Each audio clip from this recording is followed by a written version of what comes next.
Bhaktivedanta Swami Nidhi Namine. Namaste Saraswati Deve Gauravani Pracharini. Nirvisesha Shunyavadi Parchati Devatarine. Jai Sri Krishna Chaitanya Prabhu Nityananda. Shri Advaita Gadadhara. Srivasadi Gaura Bhaktavranda. Hare Krishna Krishna. Krishna Krishna Hare Hare. Hare Rama Rama Rama Hare Hare. So we'll go through the purport to this part of anuccheda, 50th anuccheda, and then we'll go ahead.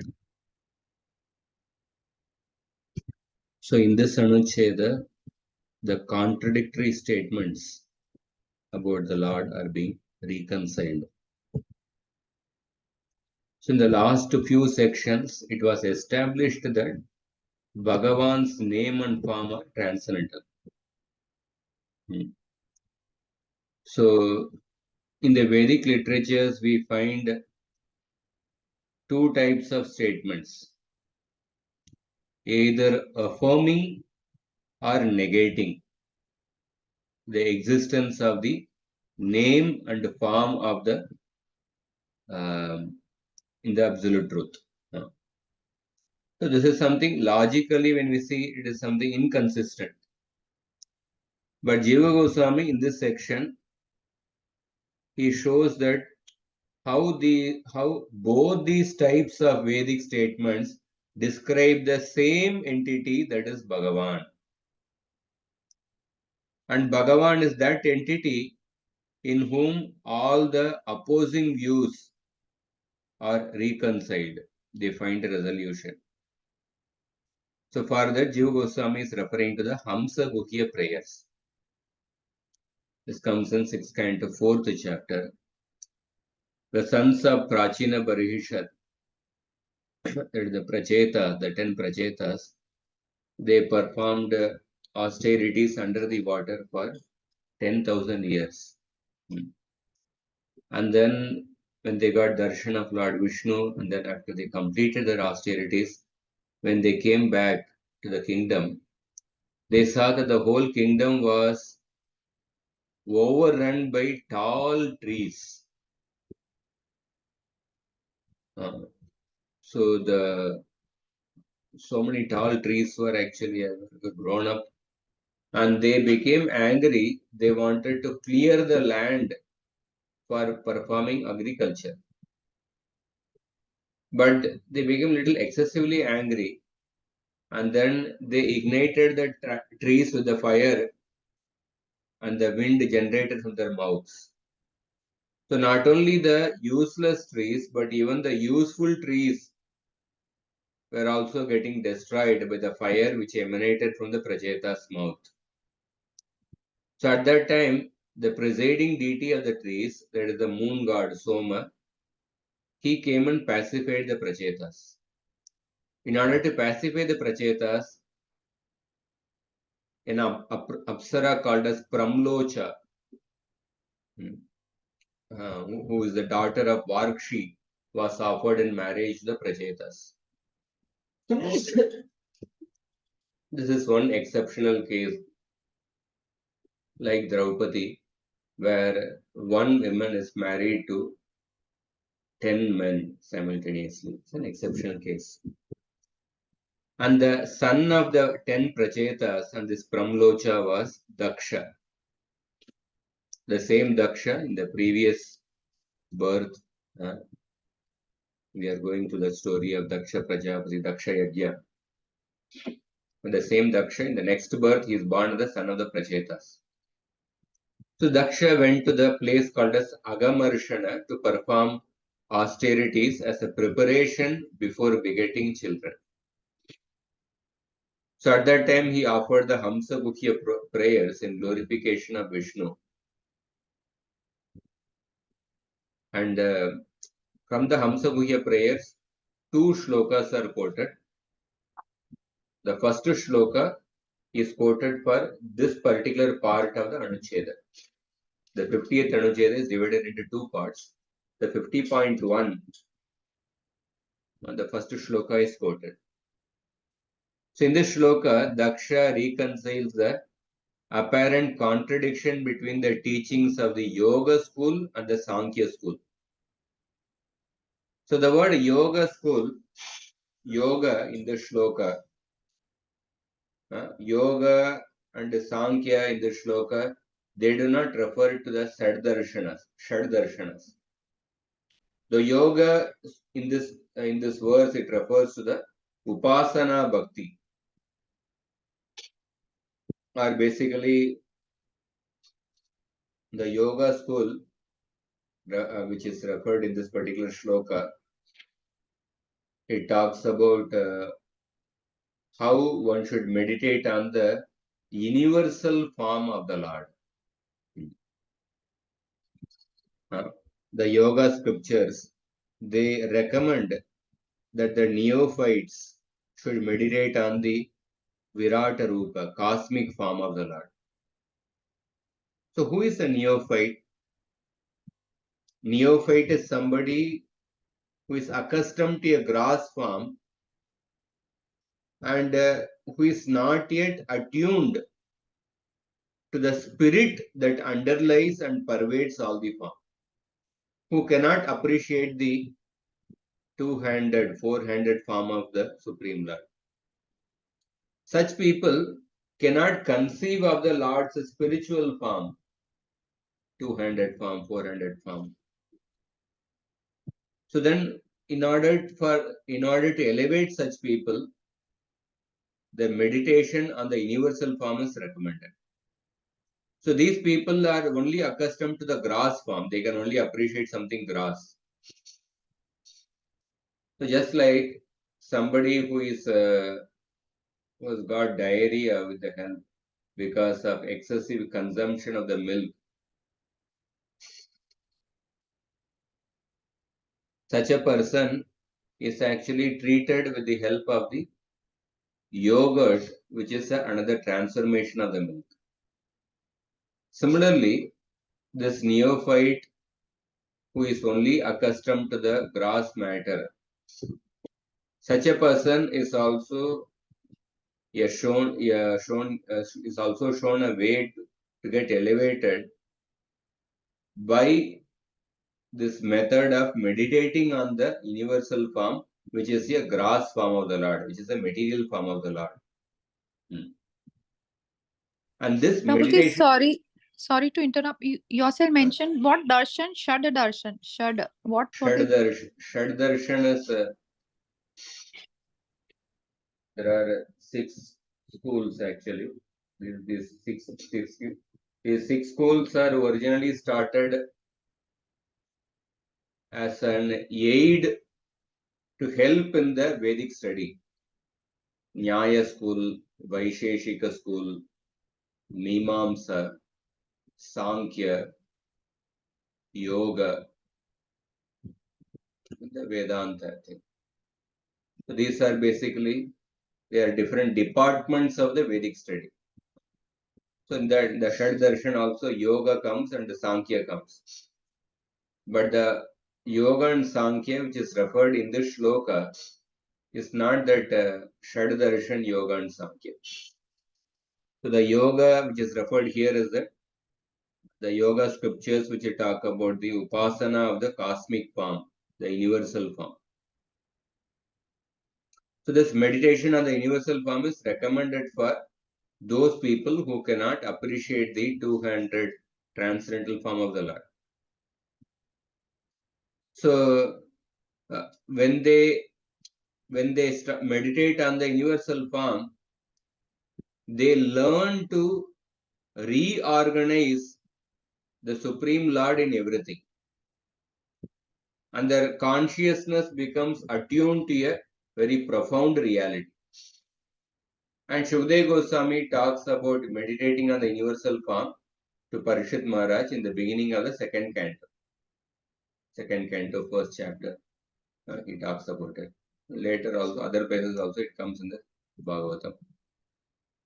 So Shukdev Goswami explains that how a person should meditate that the various planetary systems, beginning with Patala Loka is situated in the sole of the Lord's foot. How the various planets are situated in the universal form of the Lord. Mountains, rivers, the various devatas, the various varnas, how all of them are situated in the universal form of the Lord. So in this way, the Yoga Shastra affirms the worship of the absolute truth through material name and form. But this universal form, these are not the real names and forms of the Lord. So this is the Yoga school. And then there is another school called as a Sankhya school. The Sankhya Shastra, they deny the name and form in the absolute truth. Sankhya here means knowledge. That which properly defines or explains is called as Sankhya. Samyak khyayate iti Sankhyaha. So the Sankhya school, it refers to the path of Jnana Marga, which is based on ascertaining the absolute truth by negation. Na iti, neti, na iti, by sandhi it becomes neti. Neti means not this, not this. For example, the Gargi, when he is teaching the Yajnavalkya, he is adopting this method. Achakshushkam ashrotram avag amana. The absolute truth is without name, without ears, mind or organ. So this process of negation concludes that the Brahman is beyond the visible material world. So since the Sankhya school denies all material qualities in the Brahman, it simply hints that the absolute truth has transcendental features, which is the actual purpose of the denial of the material features.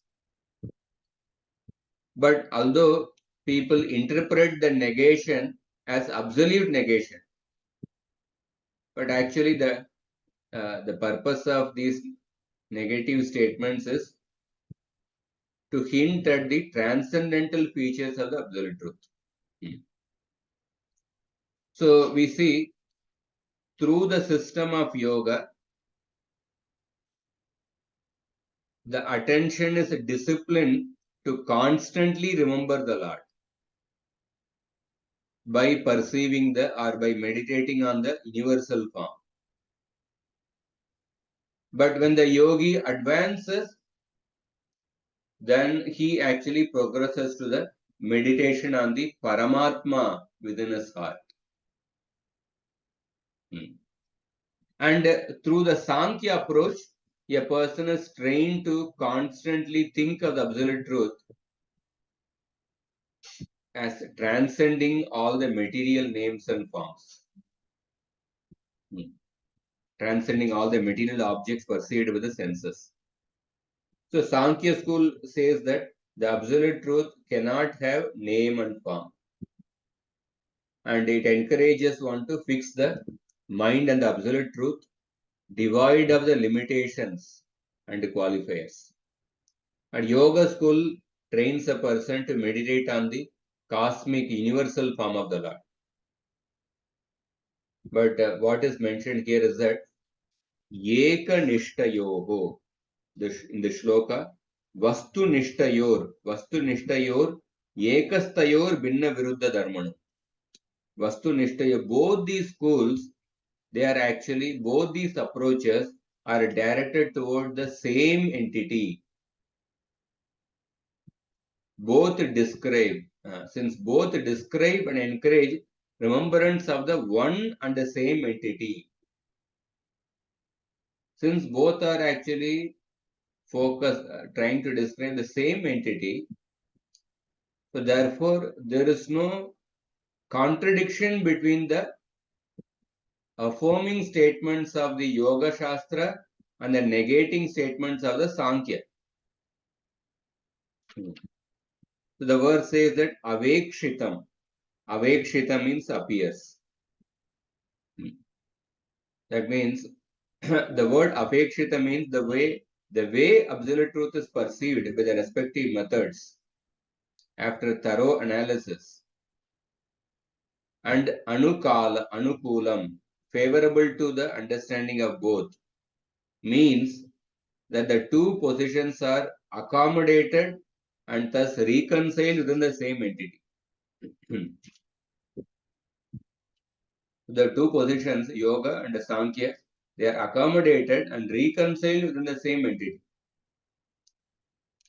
So, in the second canto, Shukadeva Goswami says that the yogis reject the second canto, 10th chapter. In this chapter also, meditation on the universal form comes.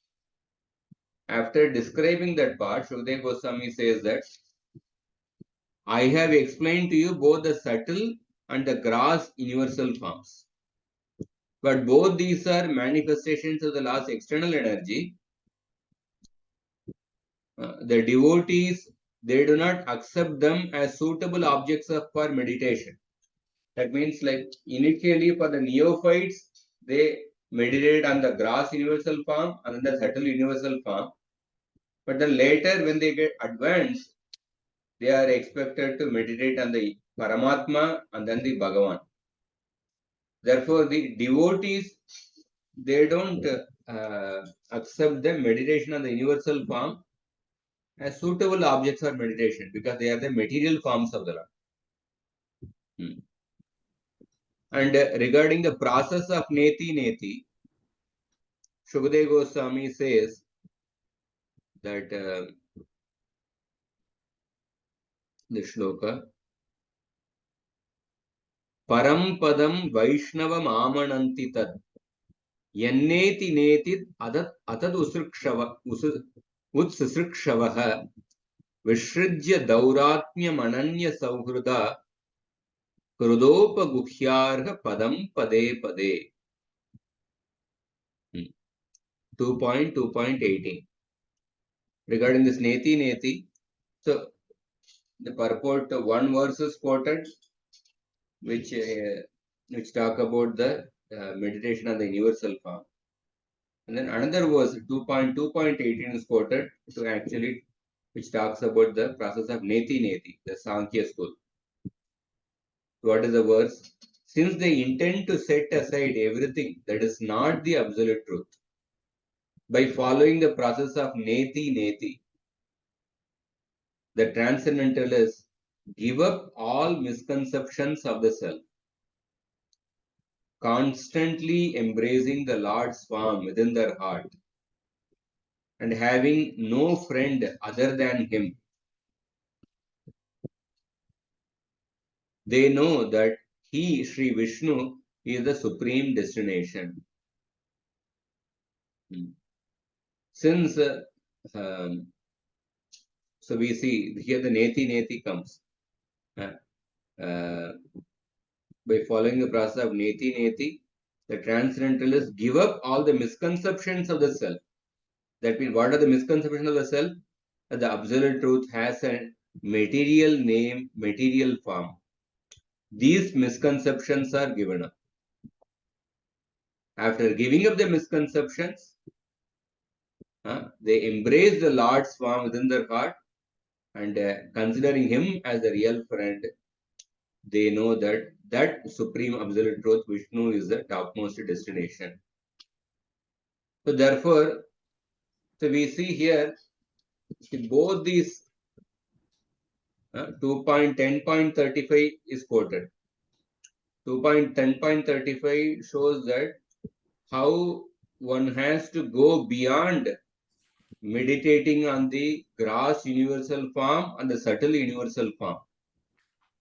One has to go beyond that and come to the point of meditating on the Paramatma and then and meditating on the Bhagavan.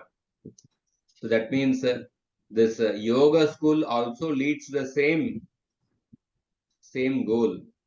And the Sankhya school, which talks about Neti Neti, the purpose of Neti Neti is to give up the misconceptions about the absolute truth. After giving up the misconceptions about the absolute truth, then you have to understand the transcendental nature of the absolute truth, understand him that he is the real friend. So in that way we see both these schools, the goal of both the paths, yoga and Sankhya school, is the same. So there is no contradiction between them. So only the means taken in both the schools is different. In one school talks about meditating on the universal form. Another school talks about the path of Neti Neti. So one cannot envision the universal form without accepting the substratum. Just like one cannot paint a picture without a canvas. So imagination needs a basis in reality. So just like you see water in the mirage, but one sees the water in the mirage because he is familiar with the real substance water. Or a person is imagining the horns of a rabbit. So that is because he has experience of a horn and he has experience of a rabbit. Now he is imagining the horns in a rabbit with the horns. So similarly, one has experience of the different aspects of the universe, and then with that experience, one is imagining the universal form and meditating on that universal form.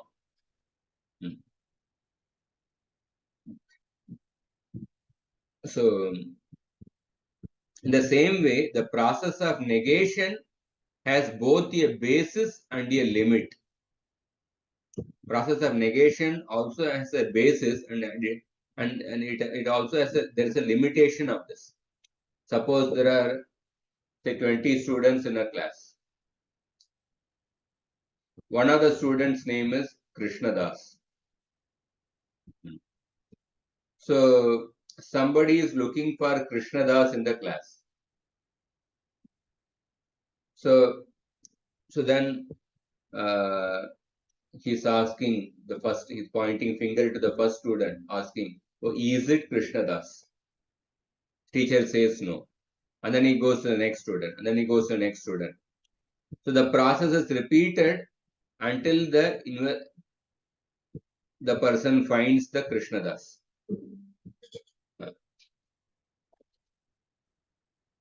So similarly, that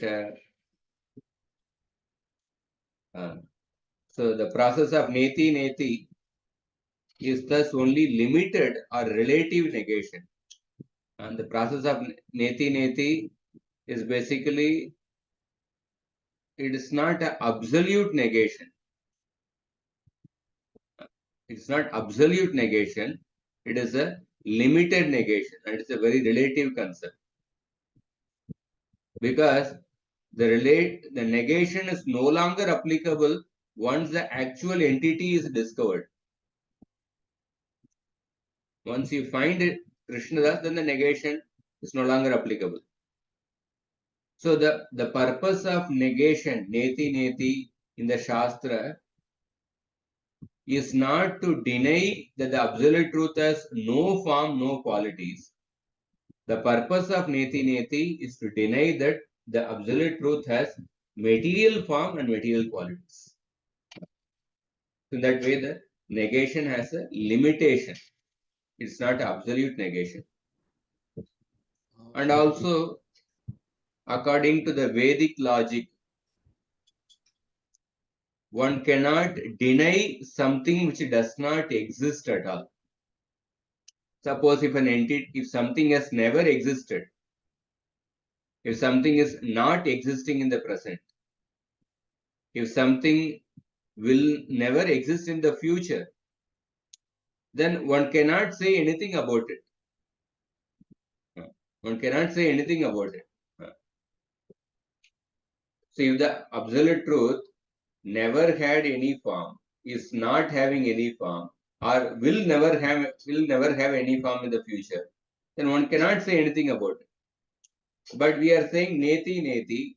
So the denial of the Lord's name and form is not absolute negation, but rather it refers to negation of the material name and form. Because even to deny his name and form implies that the names and forms do exist somewhere. So when we say, oh, this person is not Krishnadas, that means there is Krishnadas is there somewhere in the class. It's not that Krishnadas does not exist at all.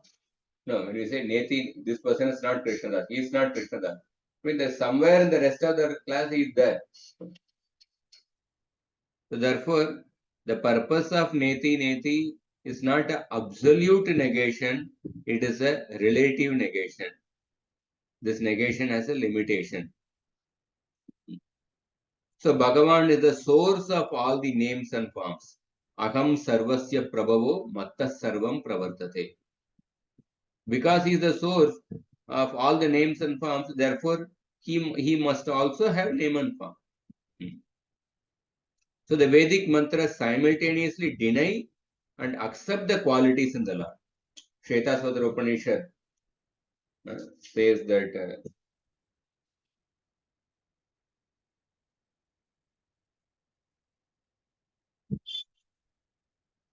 Shvetasvatara Upanishad says that Sakshi Cheta Kevalo Nirgunarcha. He is the witness, the bestower of intelligence, the absolute, and yet he is devoid of qualities. Sakshi Cheta Kevalo Nirgunarcha. Bhagavad Gita also confirms that there is no conflict between the Sankhya school and the Yoga school. The 5th chapter, Krishna says that Sankhya Yogau Prutak Bala Pravadantina Panditaha Ekam Yap Astita Samyak Ubayor Vindate Phalam. So, those who are less intelligent, they say that what is described in the Sankhya scriptures and what is described in the Yoga scriptures, less intelligent people, they say that they refer to different entities.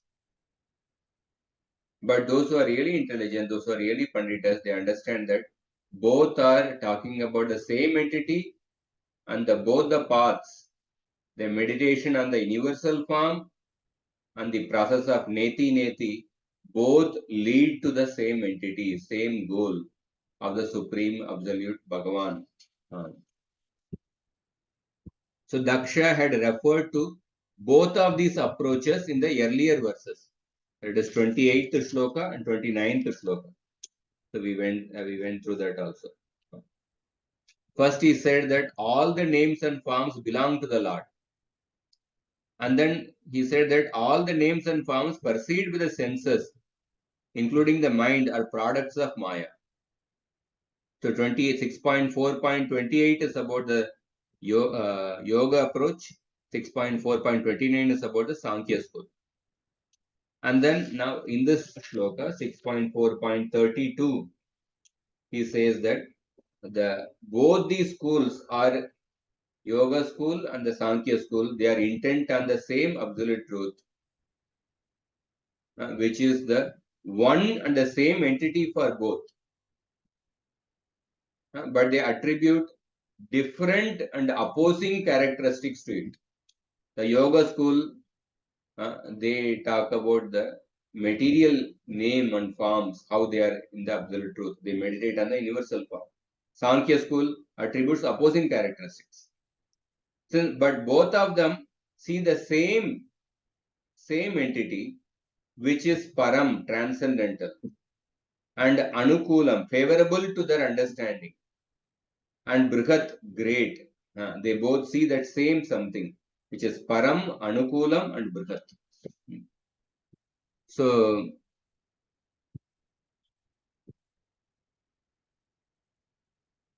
So therefore, first Daksha said that all the names and forms belong to the Lord, following the yoga approach, and then all the names and forms are products of Maya, following the Sankhya approach. Since the Lord has names and forms that are not produced by Maya, Param, it must mean that they are manifestations of his Swarupa Shakti.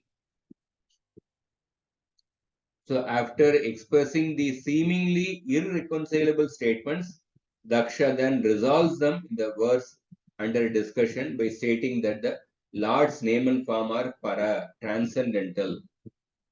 This means that the Lord's name and form are different both from those accepted by the followers of yoga and those rejected by the followers of Sankhya.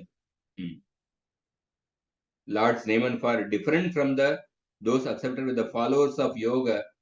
That means do meditate on the universal form.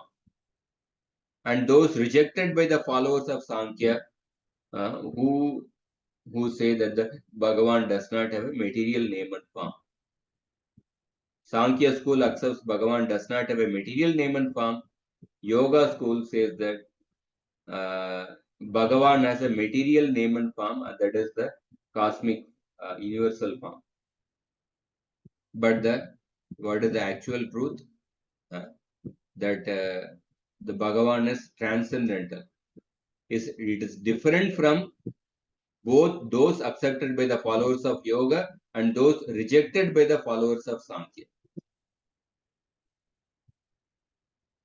This is the purport of the part of the Anuccheda. Now we'll go to the next part.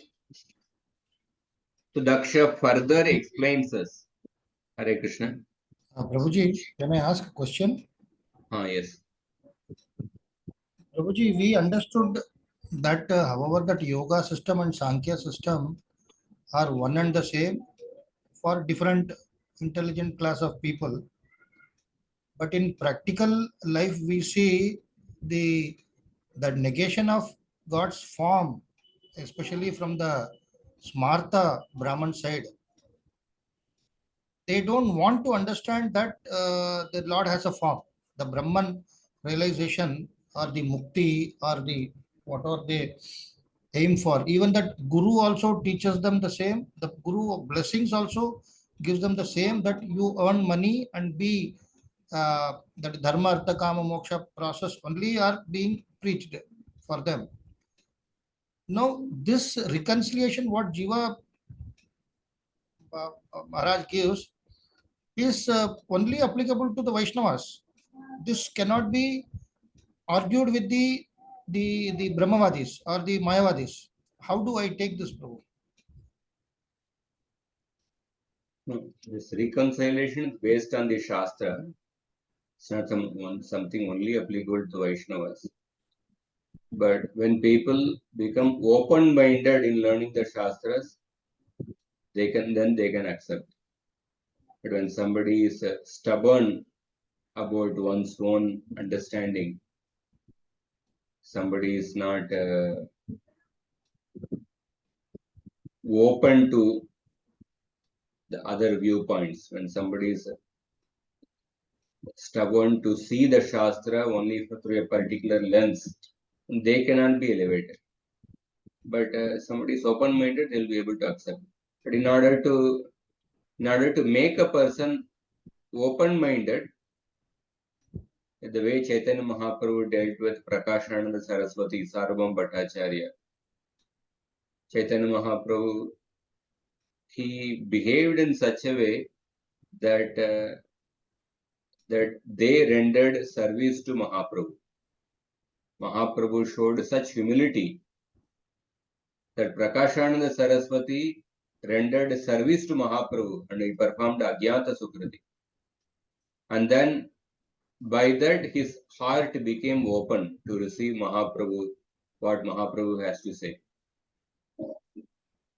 Mahaprabhu heard from Sarvam Bhattacharya patiently, and that patient hearing of Sarvam Bhattacharya that made his heart open to receive what Mahaprabhu is going to say. So therefore, when somebody becomes open-minded, one will be able to receive the higher understanding. And that in order to make a person open-minded, one has to deal with them in a very respectful manner. Hare Krishna. Thank you, Prabhu. Yeah. So we'll go ahead.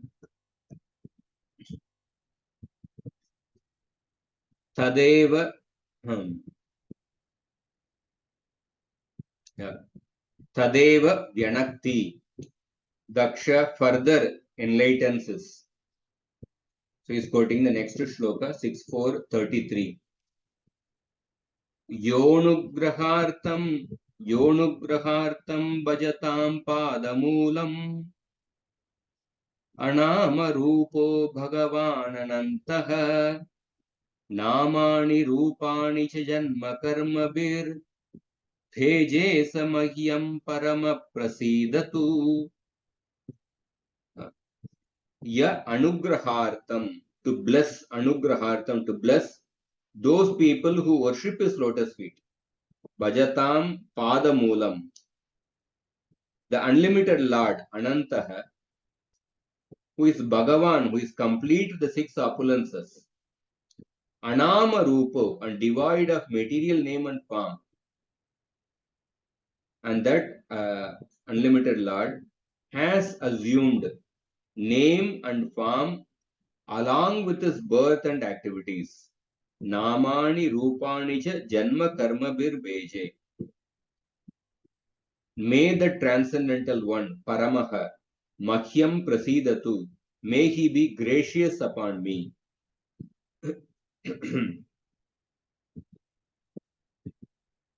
This is the prayer. So he is explaining the shloka. Yo nama rupa rahita eva namani rupani cha bheje prakatitavan. So that person, yo nama rupa rahita, who is devoid of name and form, he has bheje, he has assumed, he has revealed his name and form. Janma karma bihi saha tani cha prakatitavan ityartha. He has manifested the name and form along with his birth and pastimes. Vyatireke doshamaha. Should he have not done so? Vyatireke means negative. Should he have not done so, then that itself would have been a flaw or a shortcoming. Therefore, Daksha is using the word Ananta. Yadi tasmin nama rupitvadikam nasti tarhi तच्छक्तिमत्वं प्रति शान्तत्वमेव प्रसज्यते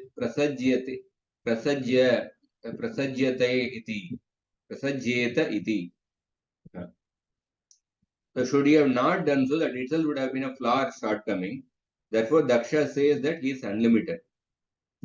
Yadi tasmin nama rupatvadikam nasti. If he was devoid of name, form and so on, then tarhi tachaktimatvam prati santvameva prasajyata iti.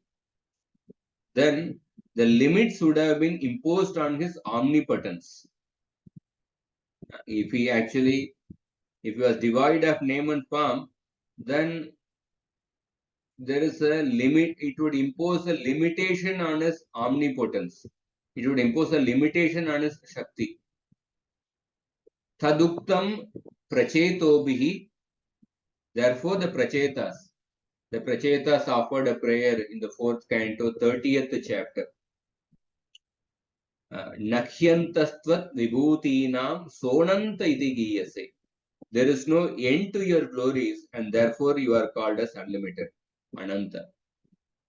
So if the Lord has no name, form, qualities, then he cannot be truly called as he cannot be called as unlimited. He cannot be omnipotent. Then the Lord is unlimited, then he should also have a name and form, apart from not having a name and form. So tattat prakashane hetuhu. Bhagavan Bhagatmaka Shaktiman. So the cause behind the manifestation of his name and forms is that he is Bhagavan, who is endowed with inherent potencies in the form of the opulences. Tasyaha Shaktir Mayatvam Nishedati. His power is not a product of Maya. Tasyaha Shaktir Mayatvam Nishedati. And therefore, in the shloka, Daksha is addressing the Lord by the word Paramaha. Paramaha. Paramaha means Parakya Shakti Rupa Ma Lakshmir Yasmin. Parama should be understood as one in whom Lakshmi. Lakshmi refers to Ma. Ma means Lakshmi. Parakya Shakti Rupa Ma Lakshmir Yasmin. The one in whom Lakshmi, the personification of transcendental energy called Para, resides. The one in whom Lakshmi, the personification of transcendental energy called Para, resides.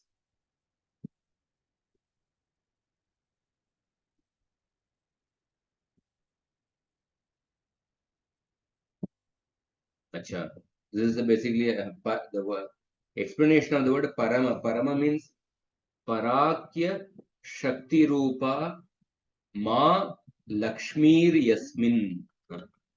That person in whom Lakshmi, the personification of transcendental energy called Para, resides. Therefore, he is called as Parama. So, Anyata Paramatva Vyagataha Syaditi Bhavaha. The import is that if such transcendental potencies were not inherent in him, he could not be called Parama. Therefore, it is said in Vishnu Dharmottara Purana, Tasmanna Mayaya Sarvam Sarvamaishwarya Sambhavam Amayo Hishwaro Yasmat Tasmat Tam Paramam Viduhu.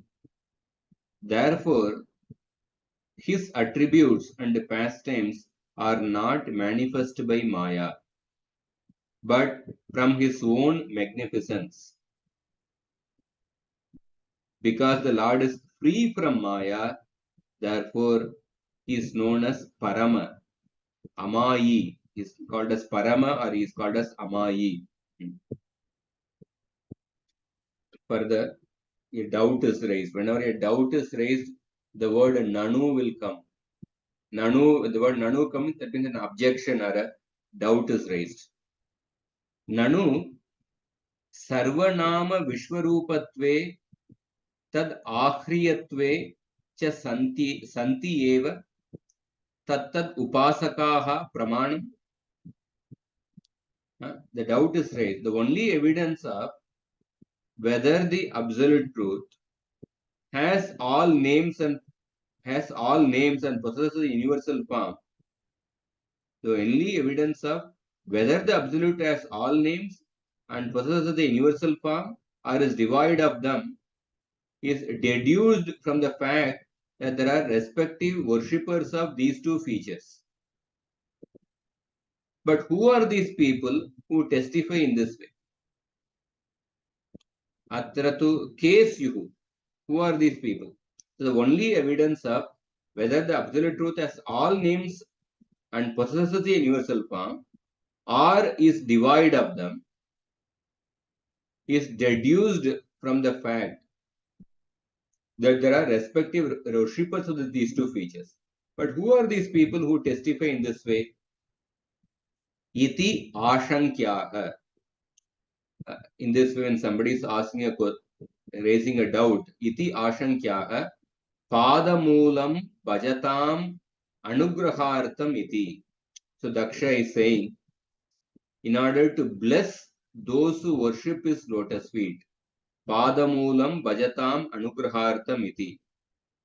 Yoga Sankhya tattvam na samyak prakashate.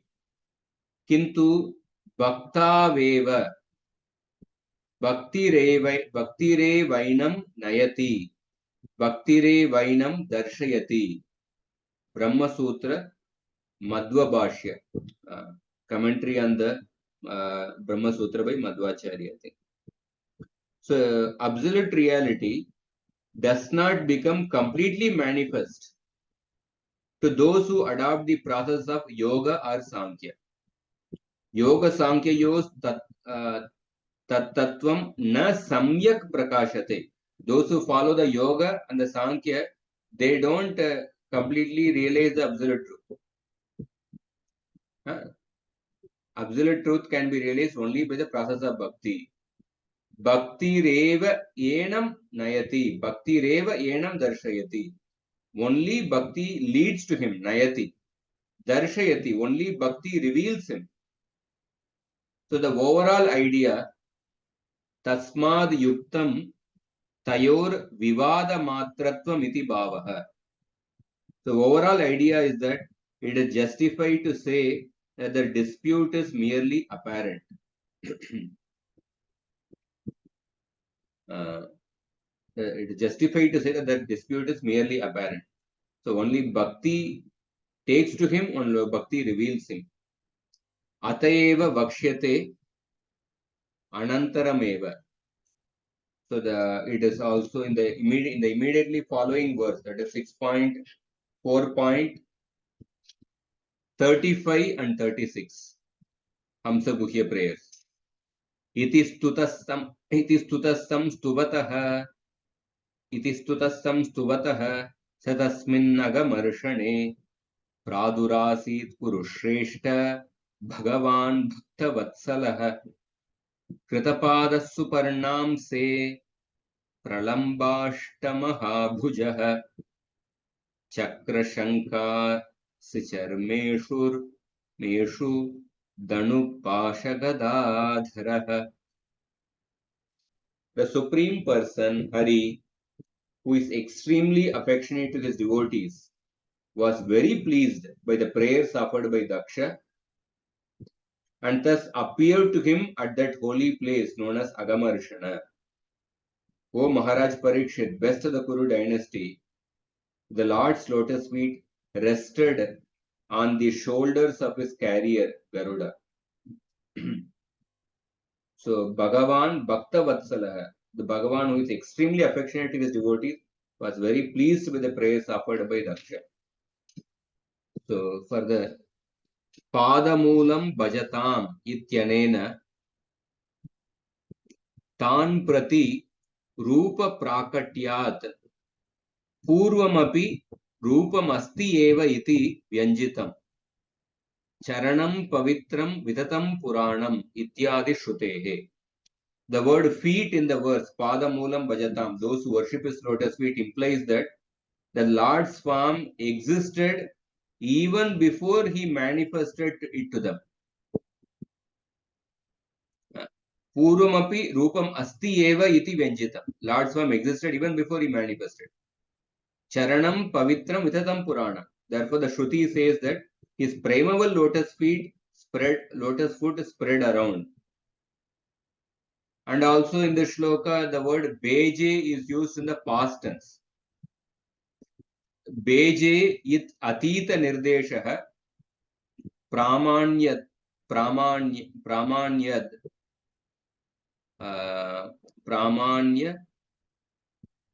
dardhyaya naditvam bodayati. So the past tense in the verb Beje, assumed, revealed, strengthens the above conclusion and indicates that his name and form are beginningless. So two things actually show that how the name and form of the Lord are beginningless. It existed before. One statement is that Padamulam Bhajatam. Padamulam Bhajatam. That means to bless those who worship his lotus feet. That shows that the Lord's name and form existed even before. And also the word Beje, which is used in the past tense, he manifested. The past tense strengthens the above conclusion and indicates that his name and form are beginningless. Ananta padasya cha namani rupani cha anantan eva iti bhavaha. Atra prakrita nama rupa rahito api iti tika cha dakshah Shri Purushottamam. So the term Ananta also implies that his name and form are unlimited. Sridhar Swami similarly comments, although devoid of material name and form. This is the end of this. I'll go through the purport and then we'll further, we'll not go to the next anuccheda. We'll see whatever any questions. Short purport. So in the next verse, 6.4.33 of this anuccheda, Daksha confirms the conclusion he expressed in his preceding statement. He says that the Lord is devoid of material name and form, anama rupa, but namani rupani cha janma karma vir beje, but he manifests transcendental name and form out of mercy for his devotees. So the Lord does not have a name in the ordinary sense. So therefore he is called as Anama. In the ordinary world, when I say Ramesh, Ramesh is simply a referent. And the person Ramesh is different, and the name Ramesh is different from the person. This is the ordinary sense of the name. There is a difference between Vachya and the Vachaka. Vachya is the person indicated. Vachaka is the name used to indicate the person. But in the case of the Bhagavan, there is no difference between his name and Bhagavan himself. So therefore, Bhagavan's name is different from the ordinary names of this world, which are different from the person being indicated. Therefore, Bhagavan is called as Anama. So in the material world, a person is different from his name. Therefore, a blind man can be called as Padma Lochana. But the Lord and his name are non-different. Anama can also mean that no mortal can exhibit the power of the Lord's name. For example, the Lord is called Mukunda or Madana Mohana. Although a mortal can be designated by such names, he cannot fulfill their meaning. Only the Lord can do so. Furthermore, Lord is called as Ananta, unlimited. If it is argued that he cannot have name and form, since material names and forms are limitations, that denial itself would impose a limitation upon him. So ironically, this restriction is unwittingly imposed in the very attempt to defend the absolute from all such limitations. If this perspective is followed to its logical conclusion, then the absolute could not truly be said to be unlimited. So you see, the absolute truth is described in the scriptures as Ananta, unlimited. But if we say the absolute truth cannot have name and form, then by this you are putting a limitation on the absolute truth. It would contradict the very fact that he is Ananta. And by the same logic, if one argues that he cannot be denied names and forms, this too imposes another limitation. Because if we say that absolute truth cannot be denied names and forms, then you are again putting a limitation on the absolute truth, which is unlimited. He should be denied name and form. And at the same time, he should not be denied name and form. Both should be present. So his name Ananta therefore implies that he both possesses and yet does not possess his name and form. Then only he can be truly Ananta. He can be truly called as unlimited Ananta when he both possesses name and form and when he does not possess name and form. If we say that if you say only that he does not possess name and form, then we are putting a limitation on the Ananta. He cannot be truly called as Ananta. If we only say that he possesses name and form, like the yoga school, then also we are putting the limitation on the unlimited. So, so his name Ananta implies that he both possesses and yet does not possess name and form. So no one can limit him either positively or negatively. So therefore, he is thus rightly called Bhagavan, the master of unlimited inconceivable opulences. And this fact can be properly understood only by the devotees. Bhaktim eva nayati, bhaktim eva darshayati. Or in other words, by the worshippers of the complete personal non-dual whole, in which all such contradictions are harmonized. It is beyond the understanding of the adherents of the yoga and the Sankhya approaches. So therefore, Dhruva Maharaj said that everything is properly reconciled in the personhood of the Lord, which is the highest manifestation of the Absolute. Nata param parama vedmi nayatra vadaha. In this way, in this one, in this anuccheda, how the contradictory statements are reconciled. So the yoga approach, to summarize what we discussed, yoga school talks about meditating on the universal form. Sankhya school adopts the method of neti neti. But both are focused on the same entity, and both these approaches lead to the same goal of worshipping the transcendental form of the Lord. So Daksha Prajapati said that in order to bless those people who worship his lotus feet, the unlimited Lord, who has all the six opulences, who is devoid of name and form, who is devoid of material name and form, has assumed name and form along with his birth and activities. May the transcendental Lord be gracious upon me. So beyond the yoga school and the Sankhya school,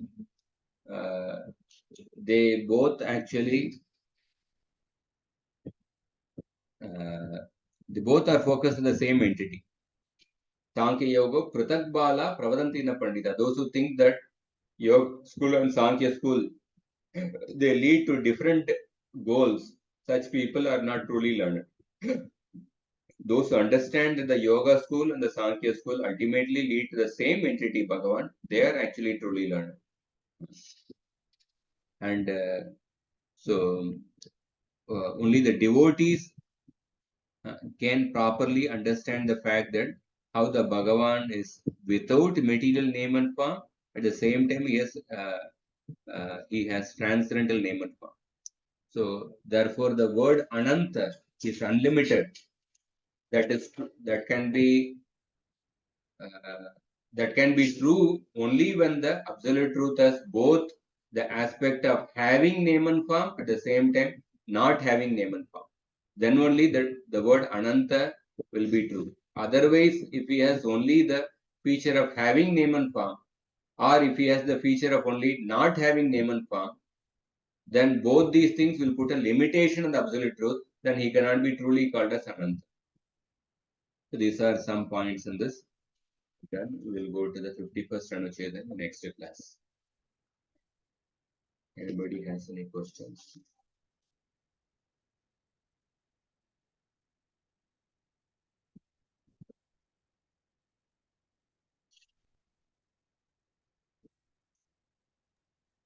As how Prabhuji mentioned that that when the yogi, when he advances, he has to concentrate on Paramatma, and whether it's the Sankhya school of thought or it's the yoga, both they cannot reach the desired goal, right?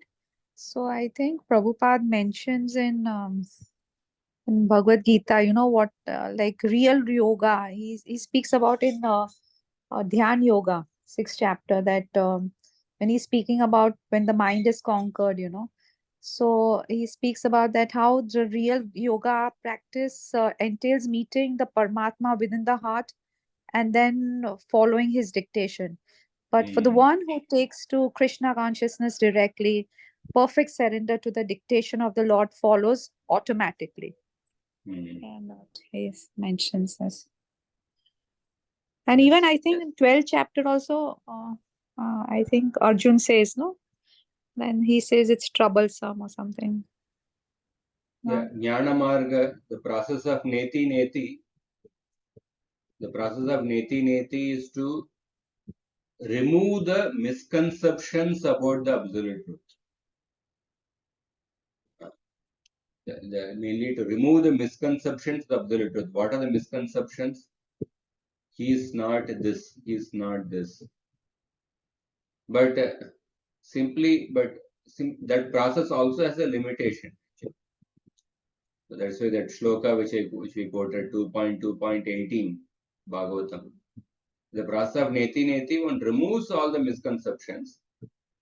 But in order to, one is to remove the misconception, and another is to understand the right conception, and to realize the right conception. And for that, one has to take to Bhakti Yoga. Your voice, Prabhuji, we cannot hear you. Can you hear? Now this we could hear when you said, can you hear? But what I said was that in the Sankhya school, the process of Neti Neti, by that we remove the misconceptions. Remove the misconception, but it is not leading to the, in order to realize the right conception, how the Bhagavan has transcendental name and form, for that one has to come in touch with the Bhakti Yoga.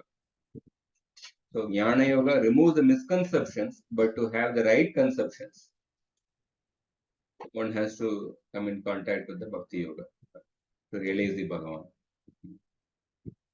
So that is why it is clearly mentioned that one has to go beyond the Sankhya. Sankhya school, it doesn't reveal the absolute truth completely, it just removes the misconceptions.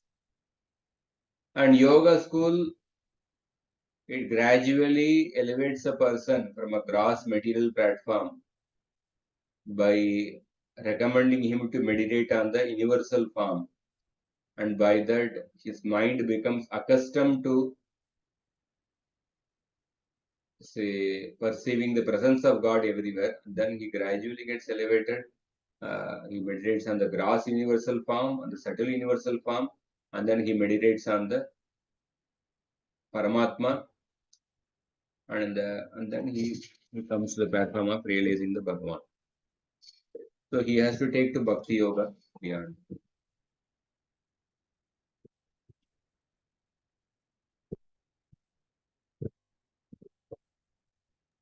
thank you, Prabhuji. So we have completed 50 anuchedas. So totally, how many anuchedas are there? We are almost just halfway through. Totally, there are 102 anuchedas. So out of 1039 pages, the book, exactly halfway almost. 509 pages were completed. Maybe, but hopefully by the end of this year, let's see, we can complete this. Okay, stop here. Thank you very much for your patient attention.